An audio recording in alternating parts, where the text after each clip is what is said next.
Welcome to my channel. Después de escuchar un ruido proveniente del cuarto del fondo, la esposa abre la puerta, y lo que encuentra la deja en shock. Me llamo Isabela, tengo 37 años y vivo en las afueras de Guadalajara con David, mi esposo. Llevamos más de una década juntos.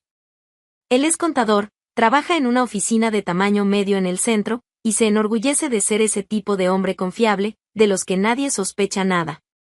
Y quizás, por mucho tiempo, yo tampoco sospeché. Nuestra vida es estable. No peleamos, no alzamos la voz, no damos portazos. Hablamos lo necesario, compartimos las tareas, hacemos lo que se espera de una pareja que ya superó la fase de los descubrimientos. Él tiene sus horarios. Yo tengo los míos. Y en medio de todo eso, la casa sigue igual que siempre, organizada, predecible, sin sorpresas. Trabajo como gerente administrativa en una empresa de logística, y paso buena parte de mis días resolviendo lo que otros desordenan. Es un cargo que exige control, enfoque, paciencia. Y cuando llego a casa, lo único que quiero es desconectar. Pero ha sido difícil. No es que haya algo mal. Es más simple y más difícil que eso. Es la sensación de estar detenida en el tiempo. Como si los días pasaran a mi lado y yo solo estuviera allí, funcionando. Empecé a sentir eso hace algunos meses, después de que una compañera del trabajo renunció para abrir su propio negocio. Llega un momento en que una necesita elegirse a sí misma, dijo. Y eso se me quedó en la cabeza, como una astilla. Desde entonces, empecé a prestarme más atención. A cómo me levanto. A cómo hablo. A cómo reacciono. No me gustó mucho lo que vi. Empecé a notar mis propios gestos automáticos. La forma en que respondo todo bien incluso cuando no lo está. La manera en que sonrío con cortesía sin realmente estar feliz. Es como si me hubiera aprendido un papel de memoria y ya no supiera dónde termina el personaje. David no parece notarlo. Pero tampoco ha sido nunca de hacer muchas preguntas. Él es del tipo práctico. Si la luz funciona, la cuenta está pagada, el coche tiene gasolina, entonces todo está bien. Solo que hay una parte de mí que no entra en esa cuenta. Una parte que él no ve. O prefiere no ver. El otro día, mientras cenábamos, le pregunté si todavía tenía ganas de hacer algo nuevo. Viajar, mudarnos, aprender algo. Me dijo que no, que le gusta cómo están las cosas. Y yo solo asentí con la cabeza, como si eso también me bastara. Pero no es suficiente. Poco a poco, me fui encontrando distraída, caminando por la casa sin motivo, revisando cajones que no abría hacía años, mirando puertas cerradas como si buscara alguna respuesta adentro. Hay un cuartito al fondo que siempre me incomodó un poco, uno de esos cuartos viejos que uno usa para guardar todo lo que no sabe dónde meter. Rara vez entro allí. No hay razón para hacerlo. Pero aún así, de vez en cuando, echo un vistazo rápido solo para confirmar que todo sigue como siempre. Esa noche, llegué a casa más temprano de lo habitual. Un accidente en la carretera acortó la jornada, y preferí volver directamente a casa en vez de esperar que pasara el tiempo en la oficina. Eran poco más de las 7 cuando abrí la puerta con la llave en la mano y los hombros adoloridos por el día arrastrado. La casa estaba silenciosa, como siempre. Dejé el bolso en la consola, me quité los zapatos y fui directo a la cocina a beber agua. Estaba exhausta. No por el trabajo en sí, sino por esa sensación reciente de estar viviendo en piloto automático. Todo parecía levemente fuera de lugar, familiar, pero sin calor. Me sentía como un mueble bien encajado en una sala donde ya no vive nadie. Mientras cruzaba el pasillo hacia el baño, escuché un sonido. Bajo, pero constante. Al principio pensé que era el ventilador o algún ruido de la calle. Pero cuando me detuve a prestar atención, me di cuenta de que era un ronquido real, profundo, de esos que solo ocurren cuando alguien duerme profundamente. Fruncí el ceño. El sonido venía del fondo del pasillo. Y la única puerta allí, era el cuartito. Me quedé quieta por un momento, como si el cerebro intentara encontrar una explicación lógica antes de dejar que el corazón se acelerara. No tenía ningún sentido. El cuartito era prácticamente un trastero, nadie entraba allí. Ni siquiera David. Al menos, no que yo supiera. Caminé despacio hasta la puerta. Intenté escuchar mejor. El sonido seguía allí, un ronquido fuerte, espaciado, típico de alguien completamente entregado al sueño. Sentí la boca seca. Pensé en llamar a David. Pero él aún no estaba en casa. Y si lo estuviera, no debería estar allí dentro. Mi mano dudó en la manija. Una parte de mí quería retroceder, fingir que no había escuchado nada, subir, darme una ducha y olvidar. Pero la otra parte, la que venía creciendo en silencio en las últimas semanas, me empujó hacia adelante. Giré la manija con cuidado. La puerta se abrió con un chirrido apagado. La luz del pasillo invadió el cuartito en forma de haz y, por un segundo, todo pareció confuso.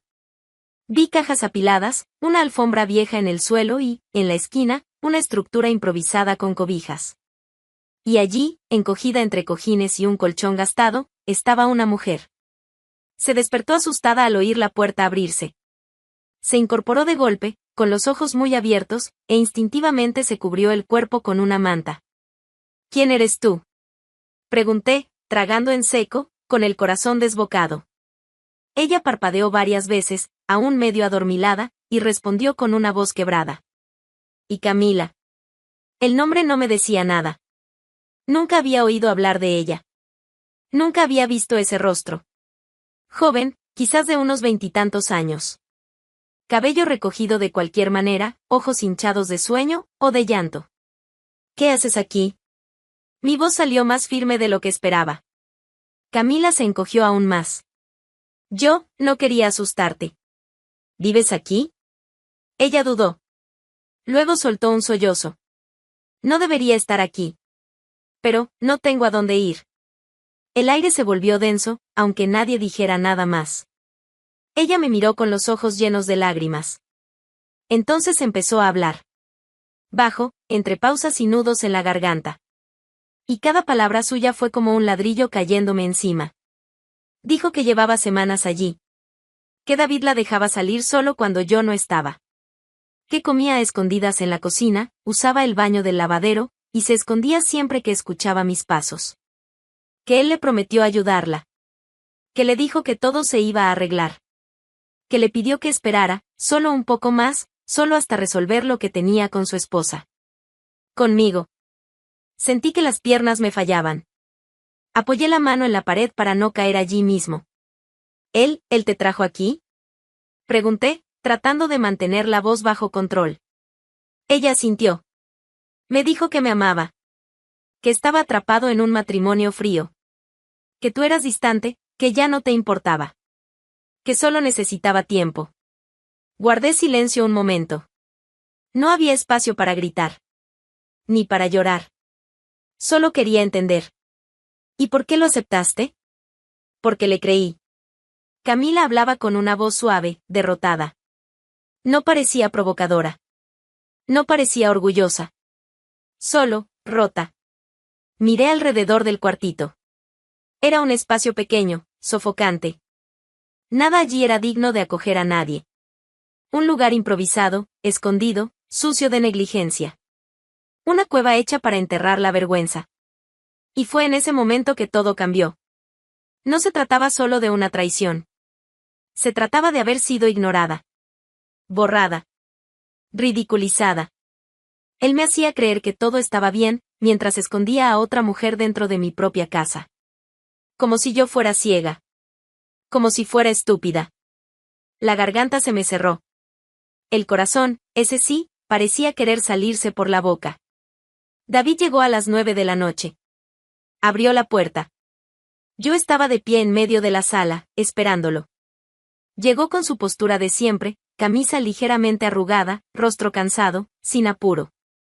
Cuando me vio allí, parada, con los brazos cruzados y la mirada fija en él, vaciló un segundo. No sonrió. No preguntó nada. Lo sabía. ¿Qué está pasando?, intentó, con esa voz contenida de quien ya entendió todo, pero finge que no. Detrás de mí, Camila salió del pasillo. Se detuvo allí, visible, vulnerable. Él la vio. Listo. Se puso pálido. Tragó saliva. Dio un paso al frente, pero no tuvo el valor de hablar. Tuviste el coraje, fue lo único que pude decir de inmediato. Tuviste el coraje de esconder a una mujer dentro de mi casa. No respondió. Me miró como un animal acorralado. Ese aire de hombre equilibrado, educado, confiable, desapareció. Delante de mí, solo quedaba un mentiroso patético. ¿Cuánto tiempo? Pregunté. Silencio. Responde, David. ¿Cuánto tiempo? Poco más de un mes, murmuró. ¿Un mes? ¿Un mes durmiendo aquí y te sentabas a cenar conmigo como si no pasara nada? Abrió la boca, intentó armar una justificación, pero solo salió un lamento débil. Yo no quería lastimar a nadie. Ah, ¿entonces pensaste que era mejor esconder a una amante en el cuartito del fondo? ¿Eso fue? ¿Mejor que herirme? ¿No fue así? Entonces, ¿cómo fue? Avancé un paso. Explícame. Vamos. Explica. Porque estoy aquí, frente a ustedes dos, y quiero oír de tu boca cómo surgió esta idea genial. Desvió la mirada, se pasó la mano por el cabello como si eso le diera tiempo. Intentó alcanzarme con la voz más suave que jamás había usado. Estaba confundido, Isa. No sé, las cosas entre nosotros se enfriaron. Siempre estás ocupada. La casa se volvió distante. Conocí a Camila y, pasó. No pude detenerme. ¿No pudiste o no quisiste? Intenté terminar, intenté alejarme de ella. Pero yo, tuve miedo. ¿Miedo? Solté una carcajada amarga. No tuviste miedo de engañarme, no tuviste miedo de encerrarla como a un perro, no tuviste miedo de acostarte conmigo sabiendo que ella estaba ahí, a pocos metros. Pero sí tuviste miedo de decirme la verdad. Iba a contártelo. ¿Ibas? ¿Cuándo, David? ¿Cuando abriera la puerta y encontrara a un niño con tu apellido? Bajó la cabeza. No porque estuviera arrepentido, sino porque ya no sabía cómo defenderse. ¿Sabes lo que es esto? Continué. Esto no es adulterio. Esto es cobardía. Esto es asqueroso. Miró a Camila. Ella no dijo una palabra. Solo mantenía los ojos en el suelo, como alguien que recién ahora entendía lo que le habían hecho. No la traté mal, Isa. Intenté cuidarla. Yo. ¿Cuidarla? La escondiste como un problema. Como algo sucio. Usaste a esa chica del mismo modo que me usaste a mí. Le hiciste creer una historia. Me hiciste vivir una mentira. Avanzó un paso, pero lo detuve con la mano. No te me acerques. No lo intentes. Esto se terminó. Isabela, por favor. Aún te amo. Me equivoqué, pero... Me traicionaste dentro de mi propia casa, David. Me traicionaste con indiferencia. Con frialdad. Eso no se arregla con una disculpa. Respiró hondo, como si quisiera intentar una frase más, una última carta. Pero ya era tarde. Mañana mismo quiero el divorcio. Y te vas de esta casa hoy. Ahora. No tengo a dónde ir ahora. No estás entendiendo, te vas a ir. A casa de tu madre, de un amigo, de la amante número 2, del demonio. Me da igual. Pero no volverás a cruzar esa puerta. Esta casa ya no es tuya. Camila levantó los ojos por primera vez. Parecía asustada por la firmeza de mi voz, como si no esperara que yo reaccionara así. No le dije nada. No era necesario. Entendió que esa conversación no era sobre ella. David dudó. Por un instante, pensé que iba a derrumbarse en el sofá o rogar algo. Pero no. Solo tomó las llaves, me miró por última vez, y se fue. Cerré la puerta detrás de él. Sin gritar. Sin temblar. Di 2 pasos hacia atrás. Respiré hondo. Camila se quedó quieta, sin saber si debía decir algo. Me volví hacia ella, la miré de frente, y le dije. Puedes quedarte en el cuarto esta noche. Mañana hablamos. Asintió en silencio y volvió al fondo. Me quedé sola en la sala. Un silencio seco, real. Pero por primera vez, lo sabía, ese silencio era mío.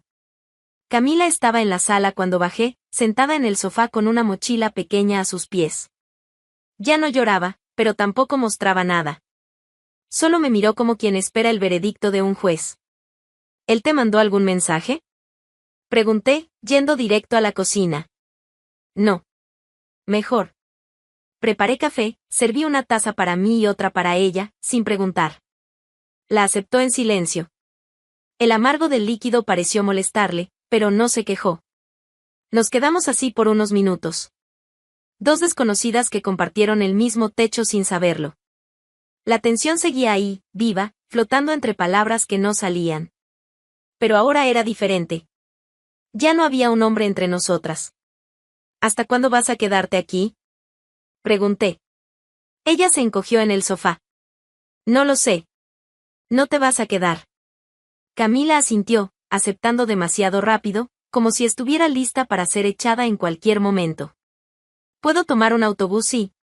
¿Sola, con lo que tienes en esa mochila? No respondió. ¿Qué hacías antes de conocer a David? Atendía en la caja de un supermercado. En Albacete. Él me ofreció una oportunidad para estudiar aquí. Dijo que podía pagarme un curso, que me ayudaría a conseguir algo mejor. Y te metió en un depósito lleno de basura vieja. Bajó la cabeza. Me decía que era solo hasta resolver su vida contigo. Eso es lo que dicen los hombres cobardes cuando quieren tener dos cosas al mismo tiempo. Camila no respondió. Solo escuchó. Y por primera vez, tuve la sensación de que también estaba enojada. Tal vez no conmigo. Ni solo con él. Sino con ella misma. Por haber creído. Por haber aceptado tan poco. ¿Quieres salir de esto?, le pregunté, mirándola fijo. Ella me miró sorprendida, como si no esperara esa pregunta viniendo de mí. Sí. Conozco una empresa en Mérida. Tienen una vacante que no exige experiencia, pero sí alguien confiable. Es algo sencillo, pero es un comienzo. Puedo recomendarte. El jefe confía en mí. También puedo ayudarte a encontrar un lugar barato donde dormir los primeros días. Ella dudó. No respondió de inmediato. ¿Por qué?, preguntó.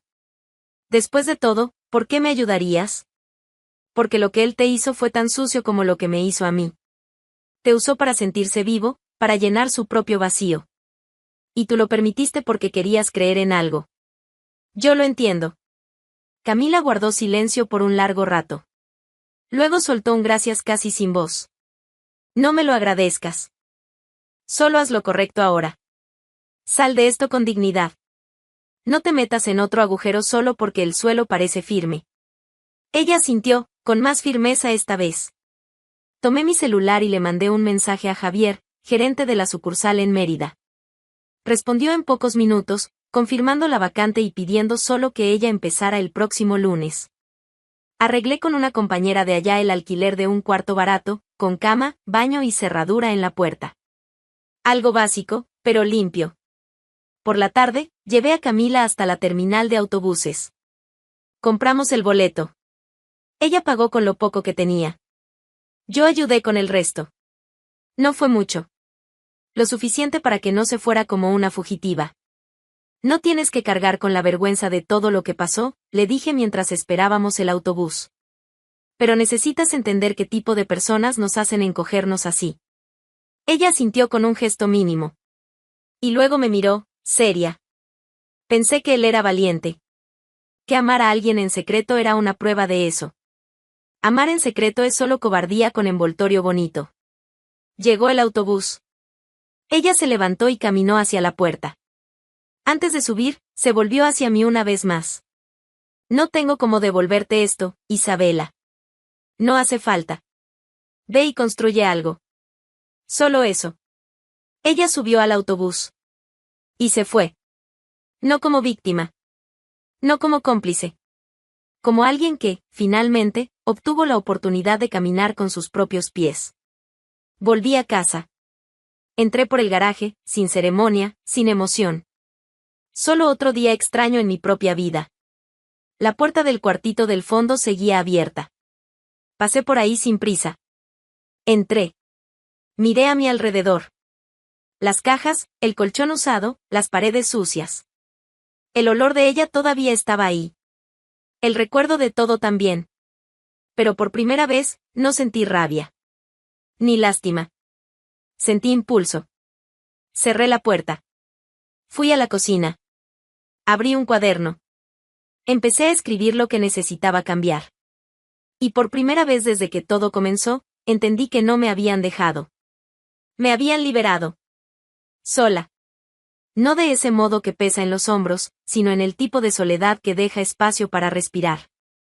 La casa estaba en silencio, sí, pero no vacía. El silencio ahora tenía otra naturaleza. No dolía. Era ausencia de tensión. Era la falta de pasos fingidos, de palabras medidas, de promesas baratas. Ya no había nadie actuando un papel a mi lado. Solo yo. Y eso, por primera vez en mucho tiempo, parecía suficiente. En los primeros días tras la partida de Camila, no hice grandes cambios. Seguí despertando a la misma hora, yendo al trabajo, volviendo, manteniendo las cosas funcionando. Pero algo dentro de mí ya era distinto. Como si finalmente me hubiera quitado una piedra del zapato que me molestaba desde hacía tanto que ya formaba parte de mi andar. Una tarde, al pasar por el pasillo del fondo, me detuve frente a la puerta del cuartito. La misma. La que ocultaba lo que no veía. La que guardaba el silencio mentiroso de David. La que albergó toda una historia sin que yo supiera. La abrí. La luz de la ventana lateral entraba con dificultad, pero lo suficiente para revelar lo que quedaba: colchón doblado, mantas tiradas en un rincón, algunas cajas abiertas y mucho polvo. El olor seguía ahí, apagado, desgastado, como el rastro de una vida improvisada que ya no existía. Entré. Cerré la puerta tras de mí. Miré a mi alrededor con atención. No como quien revive un trauma, sino como quien elige enfrentar lo que fue. Esa tarde decidí que ese cuarto ya no sería un símbolo de vergüenza. Ni de traición. Ni de suciedad emocional. Si ese lugar albergó la mentira, también iba a albergar mi nuevo comienzo. El sábado, arrastré todo hacia afuera. Tiré a la basura los restos de lo que David quiso esconder. Guardé solo lo que era mío. Tomé medidas. Hice bocetos. Y planeé. Me gustaba coser. Lo había dejado porque la vida se puso difícil, porque no había tiempo, porque a David le parecía lindito pero siempre torcía el gesto cuando esparcía telas por la casa. Ahora ya no había nadie para quejarse. Compré una mesa nueva, llevé mi máquina al cuarto. Instalé una repisa. Separé cajas de botones, hilos, retazos antiguos. Con cada pieza organizada, sentía que reconstruía una parte mía que había quedado olvidada.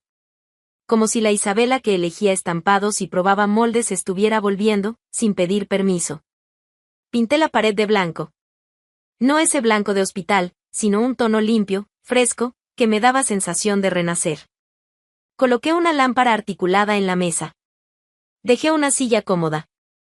Esparcí telas coloridas sobre la estantería y fijé un corcho donde empecé a prender ideas, fotos, garabatos.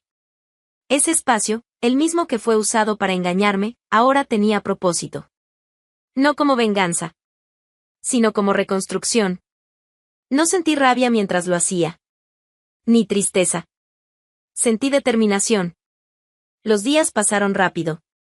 Y extrañamente bien. Me encontré ocupada con las manos, pero ligera por dentro. Era como si con cada costura también cerrara los bordes abiertos de todo lo que me faltó durante años. Empecé haciendo piezas pequeñas. Bolsos. Neceseres. Probé hacer fundas de cojín, delantales. Tomé fotos. Creé una cuenta en un perfil antiguo que tenía olvidado y empecé a publicar ahí, discretamente. Sin grandes planes. Sin ansiedad. Un día, recibí el primer mensaje con un pedido. Una chica de Zaragoza, interesada en uno de los bolsos que publiqué. Al día siguiente, un encargo pequeño. Era algo modesto, casi simbólico, pero tenía sabor a comienzo. Volví a usar ropa que tenía guardada. Arreglé una falda. Corté el bajo de una blusa vieja. Empecé a salir los domingos sola, sin avisar a nadie, sin depender de compañía. Nada radical. Solo libertad sencilla. La casa, poco a poco, se fue transformando. Las paredes parecían respirar. El sofá, antes tan marcado por silencios forzados, ahora era mi lugar favorito de descanso. Las fotos viejas, que quité del mueble del pasillo, fueron reemplazadas por cuadros nuevos que yo misma elegí. El armario se volvió más liviano. Saqué todo lo que me recordaba a David. Lo doné, lo tiré, lo dejé ir. Hasta los cubiertos de él se fueron. En esa casa donde alguien intentó borrarme, ahora yo ocupaba todo. Todos los espacios. Todos los rincones. Pero lo que más orgullo me dio fue ese cuartito.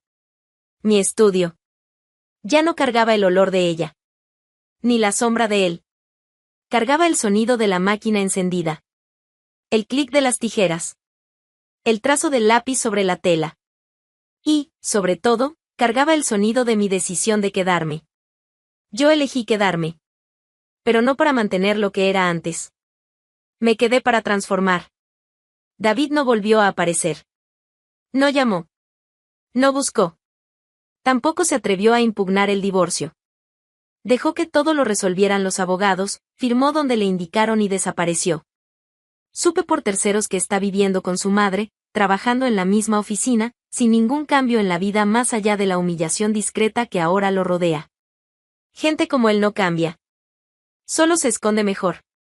Un excompañero de trabajo me mandó un mensaje diciendo que lo vio en una cafetería, solo, mirando fijamente una pared. Dijo que parecía alguien esperando una disculpa que nunca llegó. Agradecí la información y bloqueé el número. Ya no me interesa lo que David hace con sus días. Camila me escribió. Un mensaje corto. Dijo que estaba bien. Que logró alquilar un departamento pequeño, compartir gastos con una compañera de trabajo y que, poco a poco, estaba volviendo a sentirse viva. Me agradeció por la ayuda. Le respondí deseándole fuerza. Fue suficiente. No creé lazos con ella. No fue necesario. Lo que hice fue por mí tanto como por ella. David, en cambio, no tiene por dónde escapar de sí mismo. Supe que intentó volver con una exnovia. Ella lo rechazó. Supe que intentó acercarse de nuevo al círculo de amigos de antes. Todos le dieron la espalda. No fue cancelado, ni atacado. Solo fue olvidado, el castigo más cruel que se le puede dar a alguien que solo sabía existir siendo el centro de algo. Él apostó a que yo sería la mujer que suplica. Perdió. No guardo rencor. Tengo memoria. Cuando recuerdo su rostro el día del enfrentamiento, lo veo pequeño. Desorientado. Incapaz de entender cómo aquella mujer que él creía predecible estaba allí, exigiendo su salida con una firmeza que él nunca conoció. Él nunca me vio de verdad. Y pagó por eso. La mujer que yo era con David existía para caber en el espacio que él dejaba. La mujer que soy ahora crea espacio para sí misma. Me gusta la sensación de caminar por las calles con mi ropa reformada por mí. Me gusta tomar decisiones pequeñas sin consultar a nadie. No porque esté en contra de la compañía, sino porque aprendí a bastarme. Si algún día alguien quiere caminar a mi lado, que sea así, a mi lado. No por encima de mí. No a costa mía. Nadie más me encierra en el fondo. Nadie más decide lo que debo ignorar. No tengo que probarle nada a nadie, pero dejo claro. Fui traicionada. Fui usada. Fui engañada. Pero no fui vencida. Y ya no queda ni un solo rincón dentro de mí que acepte ser silenciado.